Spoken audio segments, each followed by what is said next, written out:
welcome to Anne-Marie's Workshop. My name is Anne-Marie and I love to make things with joy. If you like to make things with joy or just follow creators who do, you have found the right place. Please like, subscribe, and share. And thank you so much for coming back and joining in the fun. Well, my friend Donna and her friend Jessica and her friend Maxine all wanted to work on a pattern, and I horned in because I have seen that pattern forever. I will show it over here. And I have had it for years, always wanting to make it. And then the unusual happened and I moved to Jamaica. I had a million coats, don't need to make it. And they were talking about it and I said, I'd love to make it. So then I had to think of, how would I like to make it? And here's where the real fun began. Now, many of you may know, I do have a reversible sickness. I do like to make reversible things. I enjoy pairing two fabrics with one look on one side and another look on the other side. So this coat was no different. So recently at my second annual, it's only been two, sewing retreats in Montego Bay, Jamaica, I came across this fabric in pings. So I know what you're thinking. Isn't that cowhide? Well, yes it is.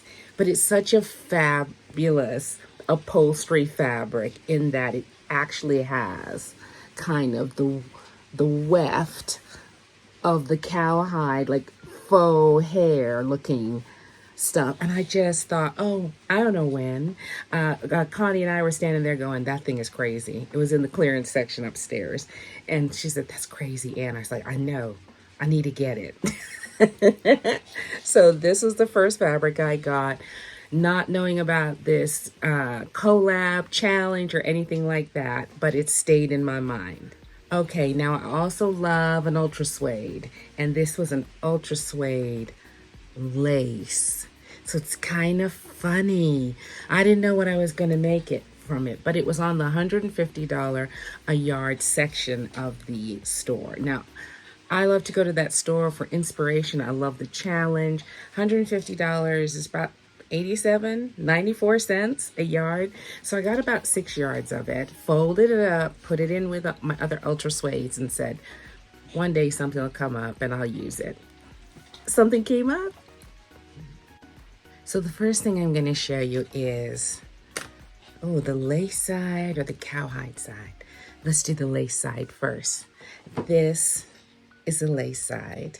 All right, what was wonderful about it is the cowhides, you know what? Let's not do that. Hold on. No, reverse. Let's do the cowhide side first so that it would kind of explain my vision for backing the lace with the cowhide. This is the cowhide side. This is what it looks like. Now, y'all, did you hear that, y'all? This may not be your thing, but let me tell you something. This can be worn at the Houston Rodeo. So even if I'm not going to wear it, I sure definitely would send it to my daughter because she attends the rodeo every year. All right, so this is that beautiful fabric I told you about, cowhide, printed, weft to make it look like it's real, actual cowhide, but it's not because I'm not killing any cows for some fabric. Okay, now, but what the opposite side of the fabric provided for me was a background to showcase my lace. Can you see it? Isn't that really something? All right, hopefully you've been seeing the cow print side. Now, what was wonderful about it is I walked into Ping's because this pattern is very button centric. In other words, those beautiful buttons need to be special.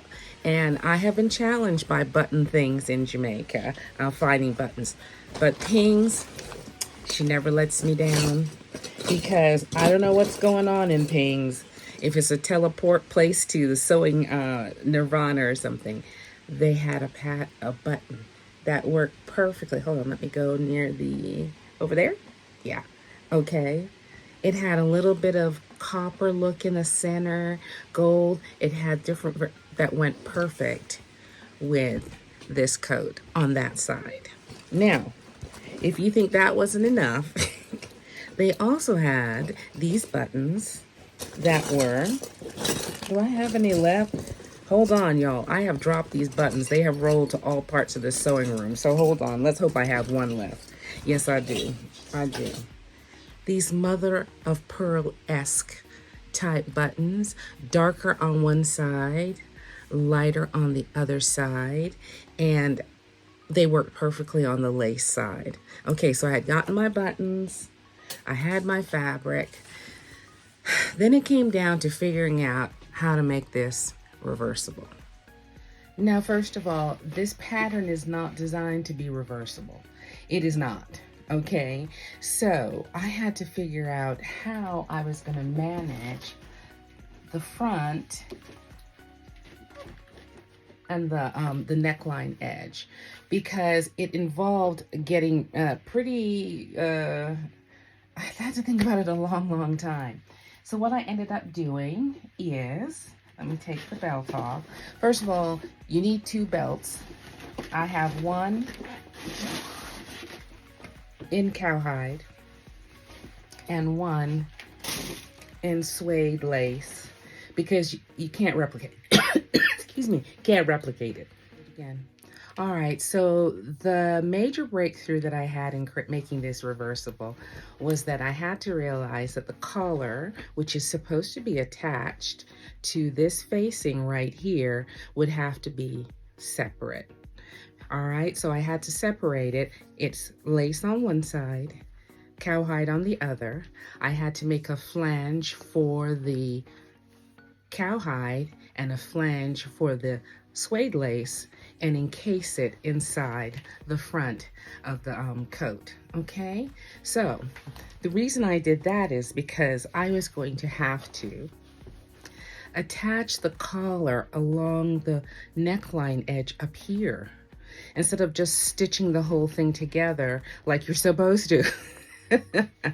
I was going to have to do that. So it opened it up so that I could enclose both sides inside, and so therefore it could go on either side. So if I snap that there and snap that there, then I have the possibility of reversibility.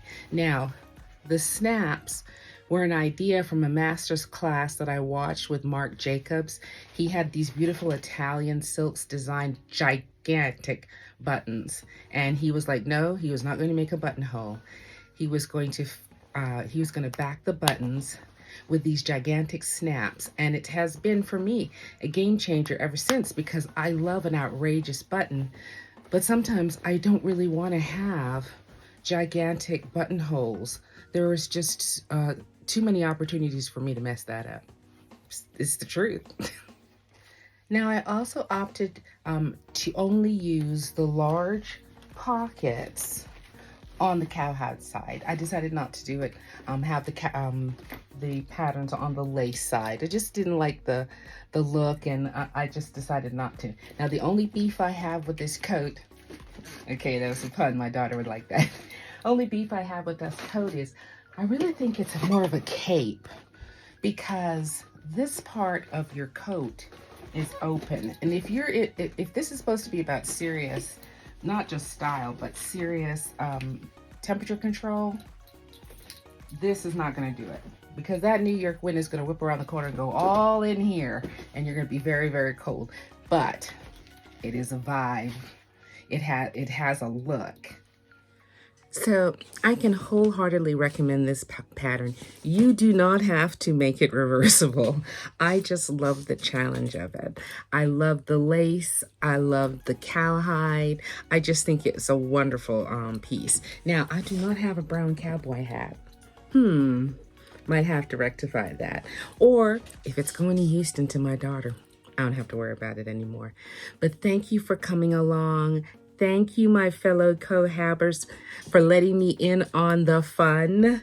This was Vogue 9288. It is still in the pattern catalog. It's still there. And you don't have to make it reversible. You can just make it, it's just stylish, it's beautiful, and I hope you enjoyed this video. All right, guys, talk to you soon. Hi, and welcome to Anne Marie's Workshop. My name is Anne Marie, and I love to make things with joy. If you like to watch people make things with joy, or you're one of those joy makers yourself, please like, subscribe, and share. And thank you for coming back. And if you're new, welcome.